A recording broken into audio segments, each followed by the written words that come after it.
le soleil s'est abaissé sur Lowell, Massachusetts, projetant une lumière dorée sur la ville. Dans une quincaillerie du coin, la cloche au-dessus de la porte a tinté doucement, annonçant l'arrivée d'un client. L'homme errait dans les allées, ses yeux balayant les étagères remplies d'outils et de bibelots familiers. Parmi eux, quelque chose d'inhabituel a attiré son attention. Une horloge métallique élégante trônait sur une étagère. Son design était moderne, presque futuriste, et sa surface polie brillait sous les lumières fluorescentes. L'homme l'a ramassée surpris par son poids. L'horloge semblait vivante dans ses mains, le tic-tac faible et irrégulier, presque hésitant. Au comptoir, le caissier fronça les sourcils en examinant l'horloge qu'il tenait. « Je ne l'ai jamais vue, murmura-t-il. Sans étiquette de prix ou code-barre, il haussa les épaules. « Prends-le, c'est la maison qui offre. » Plus tard dans la soirée, l'horloge a été posée sur une cheminée. Son rythme étrange emplissait la maison silencieuse, un faible tic-tac bégayant et syncopé. Au fil des heures, le tic-tac s'est adouci, se fondant dans le silence. Précisément à 2h13, une explosion a déchiré le silence. L'explosion a secoué le quartier, brisant les fenêtres et déclenchant les alarmes. Dans le salon, la cheminée était calcinée, l'horloge anéantie. Sur le sol gisaient les restes de son propriétaire, la poitrine déchirée. Parmi les débris se trouvait quelque chose d'incongru, des fragments colorés scintillant au clair de lune. La fumée s'échappait des cheminées de l'usine de Metzger, peignant l'horizon en nuances de gris. Les ouvriers se pressaient aux portes avant l'aube. Leurs mouvements étaient lents, leur respiration superficielle. Le bruit métallique de la porte de fer qui se fermait derrière eux marquait le début d'un autre jour sans fin. À l'intérieur de l'usine, le sol résonnait de bruit. Les machines rugissaient et claquaient, leurs bras d'acier bougeant à l'unisson. L'air était épais de l'odeur de l'huile et de la senteur métallique de la sueur. Metzger, debout sur la plateforme, surplombait les travailleurs de son regard froid et calculateur. Le rugissement de la machine semblait le traverser, un son qu'il connaissait intimement. « Plus vite », dit-il. Le contremaître s'est raidi. Il n'a pas remis en question l'ordre. Au lieu de cela, il a aboyé des ordres, sa voix assez tranchante pour percer le vacarme. Au sol, les ouvriers ont accéléré la cadence. Les mains s'effaçaient en nourrissant les machines, les visages se crispaient à la tâche. Personne n'osait s'arrêter, mais le rythme de l'usine l'exigeait. Un jeune ouvrier, à peine assez âgé pour travailler, a hésité. Ses doigts ont heurté un paquet de fils, bloquant la machine avec un grondement métallique. Le garçon s'est figé. Son regard s'est tourné vers la silhouette menaçante du contremaître qui s'approchait de lui. La canne s'est abattue durement sur l'épaule du garçon. Il a grimacé sans crier. « Tu bloques la machine et tu perds du temps », a réprimandé le contremaître. Sa canne a pointé vers un autre ouvrier tout près. « Prends sa place ». Le garçon a trébuché en reculant, tenant son bras. Les machines ne se sont pas arrêtées. Ils étaient implacables. Metzger était assis dans son bureau, le rugissement de l'usine bourdonnant constamment sous ses pieds. Ça ne le dérangeait pas. C'était familier, un rappel du travail en cours. Son bureau était recouvert de registres. Les pages étaient remplies de chiffres précis et nets. Profit, pertes, dépenses, le stylo de Metzger traçait avec régularité et précision. Il ne s'est arrêté que lorsque la porte a grincé derrière lui. Le contremaître est entré, chapeau à la main. Il a hésité près du seuil comme un porteur de mauvaises nouvelles. Metzger n'a pas levé les yeux. Il fit signe au contremaître de parler. Il y a eu des discussions, a dit le contremaître. Le stylo s'est figé en plein élan. Les yeux de Metzger se sont levés, se plissant légèrement. « Parlez ?» Le contremaître a bougé, regardant le sol. Certains des travailleurs, ils sont mécontents. L'horaire et les conditions ? Demande Metzger en se penchant dans son fauteuil, le cuir craquant sous lui. Sa main reposait sur le bureau, les doigts tapotant contre le bois. Ils disent des choses, monsieur, à propos de la grève. La pièce est devenue silencieuse, à l'exception du rugissement étouffé des machines en dessous. Le regard de Metzger n'a pas vacillé. « Arrêtez ça », a-t-il finalement dit. Le contremaître a cligné des yeux, surpris par la simplicité de l'ordre. « Monsieur ? » « Arrêtez ça », répéta Metzger en se penchant un peu en avant. Sa voix était calme, mais ses mots portaient le poids d'une lame. « Faites ce qu'il faut, il travaille ici parce que je le permets. » Qu'il se souvienne de ça. Le contremaître a avalé difficilement. Oui, monsieur. Metzger a repris son stylo, la conversation déjà oubliée. Cette nuit-là, les portes de l'usine étaient ouvertes, leurs barres luisantes de brume. Les machines au CETEDA finalement tuent, leur rythme incessant apaisé. Metzger se tenait seul à l'extérieur, les mains cachées derrière son dos. La rue, au-delà de l'usine, était sombre, seule brillait au loin la faible lueur d'un réverbère à gaz. Des ombres remuaient en bas. Il les voyait clairement maintenant, un petit groupe de travailleurs rassemblés en conversation chuchotée. Leurs visages étaient là, mais leurs yeux exprimaient autre chose. Quelque chose de tranchant. Défi. Metzger observait depuis l'ombre, la mâchoire serrée. Leur voix était inaudible, mais l'énergie était indéniable. Il préparait à quelque chose. Il pouvait le sentir. Sa respiration était lente et mesurée alors qu'il se retournait vers l'usine. « Qu'ils essaient », murmura-t-il. Ses lèvres esquissèrent un léger sourire. Les portes de l'usine étaient bloquées à l'aube. Les ouvriers se tenaient épaule contre épaule, leurs visages pâles mais résolus. Ils portèrent des pancartes peintes à la hâte sur des morceaux de bois, les mots brouillés mais suffisamment clairs. Des salaires équitables, des conditions plus sûres, plus de quart de 16 heures. Metzger observait depuis le balcon du 2e étage de l'usine. Son contremaître, nerveux, se tenait derrière lui. « Ils ne bougent pas », dit le contremaître, sa voix tendue. « Ils le feront », répondit Metzger calmement. Il a fait un geste en direction des portes en bas. Combien de temps peuvent-ils tenir sans salaire, sans nourriture ? Le contremaître a hésité. Certains habitants de la ville les soutiennent. Ils collectent des dons. Les yeux de Metzger se sont légèrement plissés, laissant transparaître une faille dans son calme. Il a fait signe qu'il voulait être laissé seul. Metzger s'est adossé dans sa chaise quand le contremaître est parti, le son de ses bottes s'évanouissant dans le couloir. Il saisit le registre sur son bureau et l'ouvrit d'un geste. Metzger passait des heures à son bureau, examinant des registres qui ne voulaient pas s'équilibrer. Les bénéfices, à la base de son empire, s'évaporaient, perdus à cause des grèves et retards. La lampe sur son bureau vacillait, éclairant à peine la pièce. Dehors, les faibles échos des champs persistaient dans l'air froid de la nuit. Metzger a fermé le grand livre d'un coup sec et s'est adossé dans sa chaise. Les chiffres étaient pires qu'il ne le craignait. Il fit glisser son doigt sur le bord du bureau, mâchoire serrée. « Ils craqueront avant moi », murmura-t-il pour lui-même. La lumière vacillante a de nouveau attiré son regard. Les ombres dans le coin de la pièce s'étirèrent de façon surnaturelle. Il cligna des yeux, convaincu que c'était un tour de la lampe défaillante, mais quand il regarda à nouveau, les ombres bougeaient. « Tu as bien fait », dit une voix basse et douce. Metzger se figea, son regard se portant vers le coin où se tenait à présent une silhouette. Il n'avait pas entendu la porte s'ouvrir. La silhouette était grande, impeccablement vêtue d'un costume sombre qui semblait scintiller légèrement, presque comme si elle n'était pas entièrement solide. « Tu ne devrais pas être ici », a dit Metzger, gardant sa voix stable. La silhouette a fait un pas en avant, ses mouvements étaient délibérés. Ses traits étaient incorrects. Metzger n'arrivait pas tout à fait à les saisir, comme s'il changeait légèrement chaque fois qu'il essayait de se concentrer. « Je vais là où on a besoin de moi », a dit la silhouette d'un ton calme. « Et ce soir, tu as besoin de moi. »« Que voulez-vous » Metzger a demandé. La silhouette inclina légèrement la tête, comme si la question l'amusait. « Ce n'est pas une question de ce que je veux. C'est une question de ce dont vous avez besoin. » La figure a fait un geste large, sa main balayant vers les registres et le faible bruit des protestations à l'extérieur. Votre empire s'effondre. Vous vous accrochez au contrôle, mais votre emprise glisse. La mâchoire de Metzger s'est serrée, sa main tambourinait sur le bureau. « J'ai affronté des tempêtes pires », a-t-il dit, bien que les mots semblent creux. La silhouette s'est inclinée, son ombre s'allongeant étrangement sur le bureau. Pas comme ça. Vous avez bien travaillé avec les outils à votre disposition, mais ils sont grossiers, dépassés. Je peux les affiner. Metzger ne répondit pas tout de suite. Son regard s'est tourné vers la lampe vacillante, la tension dans ses épaules s'alourdissant.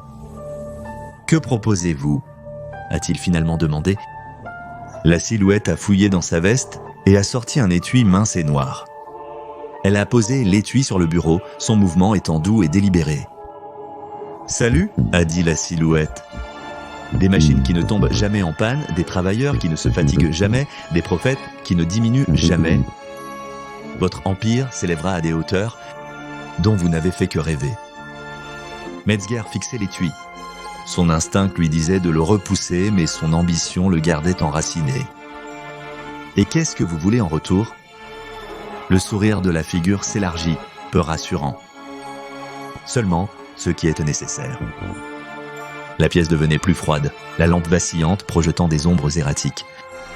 Metzger a atteint la mallette, ses doigts effleurant la surface froide. Elle s'est ouverte facilement, révélant une seule feuille de papier. Les symboles sur la page scintillaient faiblement, leurs formes bougeant comme si elles étaient vivantes. Metzger s'est approché, les yeux plissés devant le script illisible. « Que dit-il » a-t-il demandé d'une voix plus basse. « Tu veux que je signe un document que je n'ai même pas lu ?» La silhouette a ri doucement, un or son comme du métal qui grince contre la pierre. « Tu n'as pas besoin de le lire. Tu dois juste comprendre ça. Le progrès exige des sacrifices.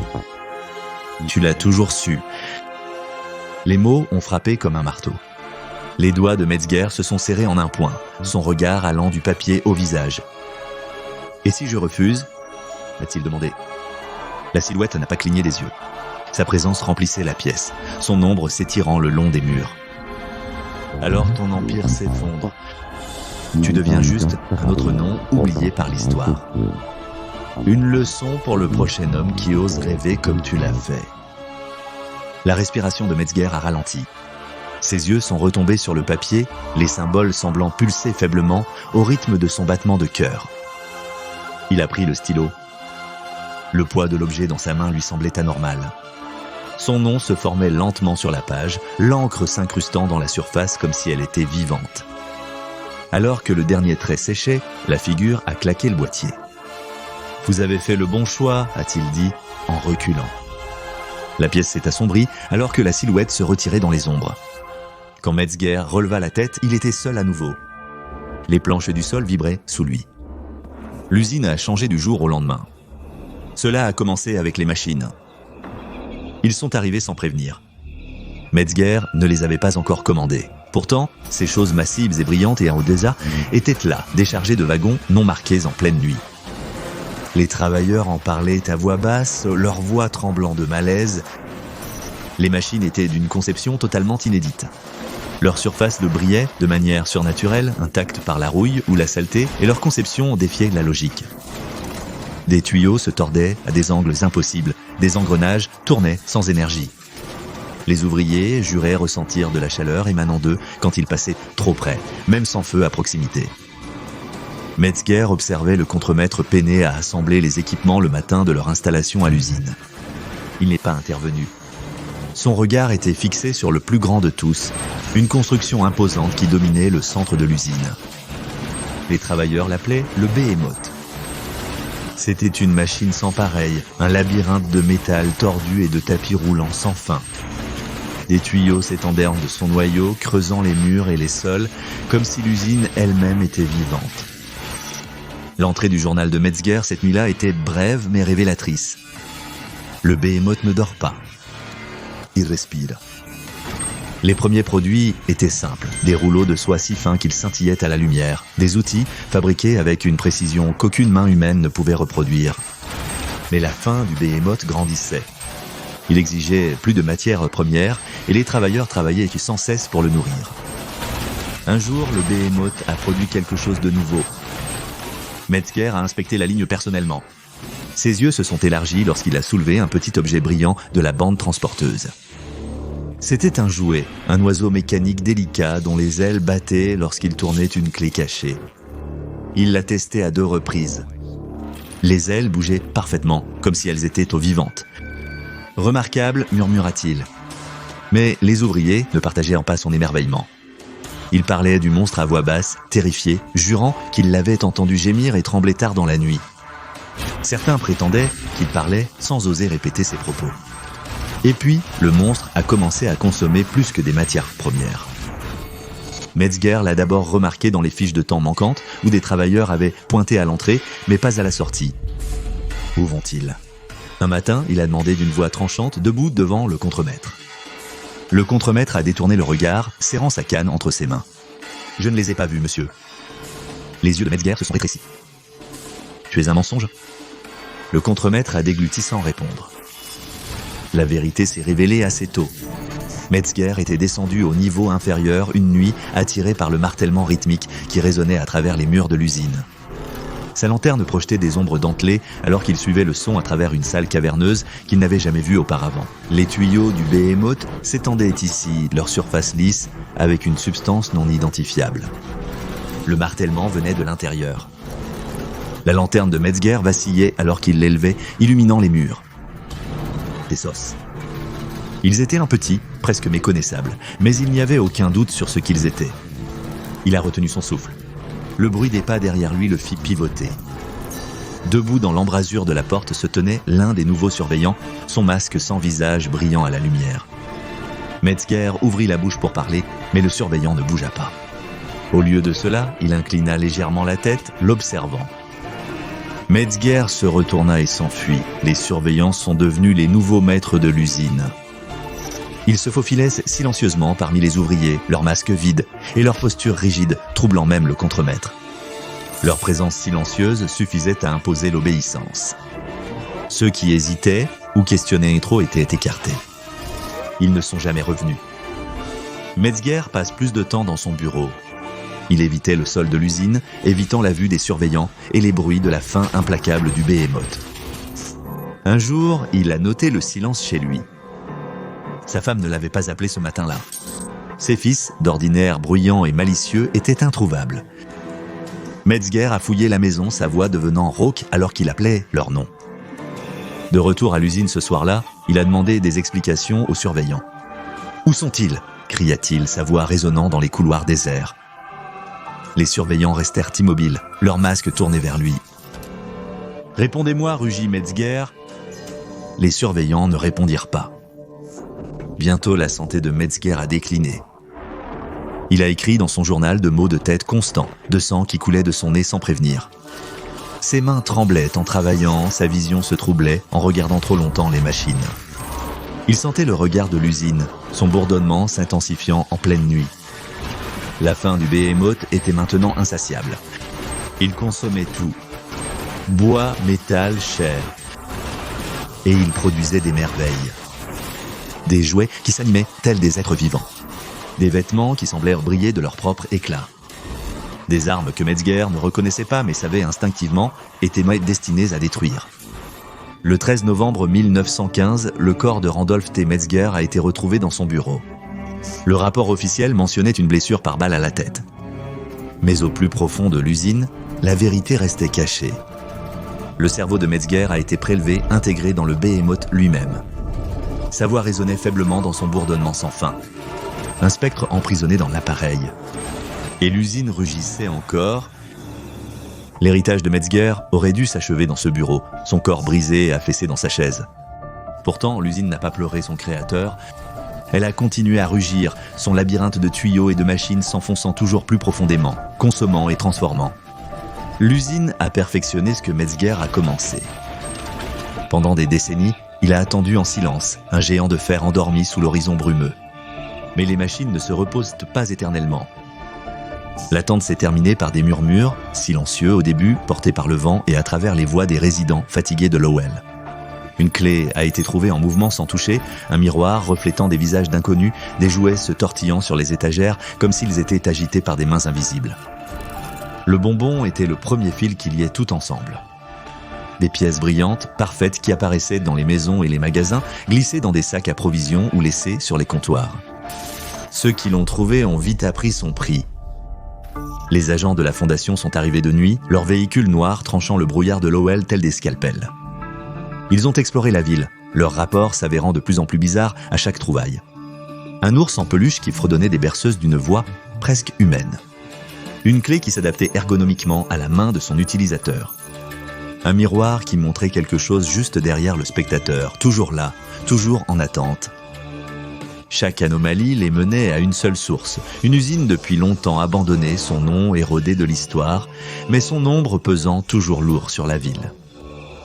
La structure se dressait en périphérie de Lowell, relique d'une autre époque. Des cheminées rouillées poignardèrent le ciel, des rappels squelettiques de ces jours de gloire. Le portail, étouffé par le lierre et terni par le temps, s'est ouvert en grinçant sous la touche de l'agent. « Ça ne semble pas correct », chuchota l'un d'eux, sa voix quasi inaudible avec le grincement des charnières rouillées. « Est-ce que c'est déjà le cas ?» a répondu son partenaire en franchissant le seuil. La cour était un cimetière industriel, jonché de poutres tordues et de verres brisés. Des affiches décolorées murmuraient si des avertissements du passé, leurs messages à peine lisibles sous des couches de saleté. Un travailleur acharné est un travailleur heureux. L'usine exige la loyauté. Sous les bottes de l'agent, le sol tremblait faiblement, un rythme trop précis pour être naturel. C'était un pouls, le souvenir d'engrenage qui grondait, profondément enfoui dans la terre. L'air intérieur se refroidissait. Leurs lampes torches projetèrent de longues ombres dans les couloirs, éclairant des tuyaux qui jaillissaient sous des angles impossibles, leur surface anormalement lisse. Des machines étaient en sommeil, intouchées par le temps, leurs engrenages brillant d'une étrange vitalité. « Tu entends ça ?» L'un d'eux chuchota, s'immobilisant. Un autre agent se tourna, sa lampe torche balayant le couloir. « J'entends tout. » Plus il s'aventurait loin, moins l'usine semblait humaine. Elle était vivante maintenant, se pliant à la volonté de quelque chose d'immense et d'invisible. Ils ont trouvé les bonbons en premier. De petites dalles étaient alignées sur un tapis roulant qui s'étendait dans l'obscurité. Les pièces scintillaient sous la faible lumière. Le bourdonnement des machines les entourait, un son qui devenait de plus en plus fort, plus il restait. « Pourquoi des bonbons ?» a demandé un agent, sa voix mal à l'aise. Un autre a secoué la tête. « Pas seulement des bonbons, regarde de plus près. » Puis le broyage a commencé. Au début, c'était faible, comme le remuement d'une bête endormie. Mais il a rapidement grandi, résonnant à travers les couloirs et faisant vibrer l'air même. Les agents se sont figés alors que le son montait en crescendo, les murs autour d'eux semblant respirer avec les vibrations. « C'est quoi ça ?» L'un d'eux a murmuré, serrant sa lampe de poche. Personne n'a répondu. Au cœur de l'usine, ils ont trouvé la porte. Elle était massive, ses chaînes rouillées tendues à travers sa surface. Des avertissements dans des dizaines de langues couvraient le métal, certains griffonnés à la hâte, d'autres gravés avec soin. Les marques brillaient faiblement, des symboles anciens qui défiaient la compréhension. Le sol vibrait en parfaite harmonie, un battement de cœur pulsant à travers leurs bottes et remontant leur colonne vertébrale. L'air lui-même semblait se déplacer, lourd d'une présence qu'ils ne pouvaient ne pas voir, mais qu'ils sentaient pressée contre leur peau. « On l'ouvre ?» Une personne a demandé d'une voix à peine audible. Le chef d'équipe a hésité, sa main flottait près des chaînes rouillées, mais le bruit de grincement est devenu assourdissant. « Non », dit-il enfin, en reculant. Quoi qu'il y ait derrière cette porte, cela n'a pas besoin de nous pour sortir. Quelque chose a bougé derrière la porte, ils l'ont ressenti avant de voir quoi que ce soit, une vaste conscience inconnue qui observe depuis les ombres. Le bruit de grincement a atteint son apogée, un rugissement assourdissant qui a noyé toute autre pensée, et puis la porte a bougé, l'agent est resté figé alors que les chaînes cliquetaient et que les avertissements brûlaient plus fort. L'usine avait attendu assez longtemps. Elle était éveillée et quelque part au fond, Newton, la voix résonnait dans le dédale infini d'acier et de rouages. « Messieurs, dit-il doux et triomphant, je déclare que l'usine est de nouveau en activité. L'anomalie en question, qui a été désignée comme SCP-748, n'est plus confinée à Lowell. Les relevés Global Positioning System suggèrent qu'elle fonctionne en tandem avec des centaines d'installations similaires dispersées à travers le globe, de Tokyo à Liverpool, Sao Paulo et au-delà. Ces instances sont liées par des anomalies dimensionnelles, leur permettant de fonctionner comme une entité unifiée. Bien que le nombre exact d'usines liées reste inconnu, leur échelle combinée défie la contention et la compréhension. Au cœur de l'usine se trouve le moteur d'infini, un immense système de production autonome. Sa fonction principale ? Créer. Des biens de consommation courants aux armes de destruction terrifiantes, la production de l'usine est sans limite. Ces matières premières sont tout ce qu'elle peut consommer, métal, bois, chair ou même le sol lui-même. Les produits de l'usine apparaissent dans le monde entier dans ce que la Fondation désigne comme des événements mammons. Il y a les événements Mammon Alpha, dans lesquels l'usine récolte des matériaux à travers les entités SCP-748-5 et les convertit en produits. Aucune distinction n'est faite entre la matière vivante et non vivante pendant ce processus. Et il y a aussi les événements Mammon Oméga, dans lesquels des objets anormaux, allant des jouets aux armes, se manifestent dans les magasins de détail à l'échelle mondiale. Ces produits sont irrésistibles pour les consommateurs, mais ont des conséquences fatales. Les impliquants ne laissent aucune trace, l'argent disparaît à l'utilisation et les enregistrements numériques se dissemblent et se dissolvent dans le néant. Le premier événement Mammon Oméga a entraîné 33 décès, un précurseur du chaos généralisé, le site 68 autrefois, le principal site de confinement de la Fondation pour SCP-748 a été perdu, le personnel a été systématiquement converti en entité SCP-7-485, tandis que le site lui-même a été récupéré et absorbé dans l'infrastructure croissante de l'usine. L'état métamorphique de l'usine, les murs changeant de manière imprévisible et les machines éclatant sans prévenir, rendent la surveillance et le confinement impossible. Les efforts pour reprendre le contrôle ont abouti à des échecs catastrophiques. Les drones et les caméras de surveillance sont détruits ou déformés et le personnel envoyé dans l'usine est rarement revu. Le personnel qui alimentait autrefois les moulins de Metzger a été remplacé par des machines humanoïdes connues sous le nom de SCP-7-485. Ces entités sont les restes des travailleurs humains et du personnel du site 68, chirurgicalement et mécaniquement transformés en automates industriels grotesques. Les entités SCP-748-5 n'ont pas de peau. Leurs corps sont plastinés avec un matériau flexible avancé. Leurs visages ont été remplacés par des cornes de style phonographe émettant des sons chargés de statique.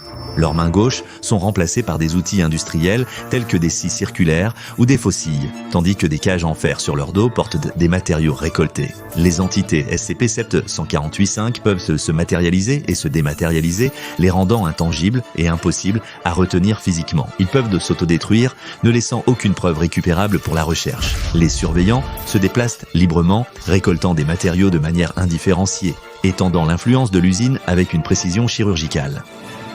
Le fonctionnement interne de l'usine est dominé par des machines qui défient la logique et la physique. Un large réseau de dispositifs extraterrestres est dispersé dans l'usine. Chacun fonctionne de manière autonome et s'auto-répare. Ces machines ont été désignées comme SCP-7482. Elles sont toutes étrangement immaculées, non touchées par la rouille ou la décomposition. Elles semblent bouger subtilement quand on ne les regarde pas. Puis il y a SCP-748-3. Ce sont des structures en forme de piliers abritant des cerveaux humains préservés, immergés dans un liquide vert et fonctionnant comme des unités de stockage pour la mémoire de l'usine. Ces cerveaux sont des outils sans pensée, étendant l'influence de Metzger à travers le réseau. Au centre se trouve le Behemoth, ou SCP-7-148-4. Le cerveau de Metzger sert d'intelligence centrale à l'usine. Maintenant, une entité biomécanique pesant plus de 275 tonnes, SCP-748-4, communique en ton déformé, émettant des ordres et des proclamations au réseau mondial d'usines. La voix de Metzger déclare le but ultime de l'usine. Le monde sera divisé producteurs et consommateurs. Ceux qui résistent seront industrialisés. La Fondation a officiellement classé SCP-748 comme Keter. Il est incontrôlable. Au lieu de cela, il se concentre sur l'atténuation des événements de type mammouth et la limitation de la propagation de ces produits.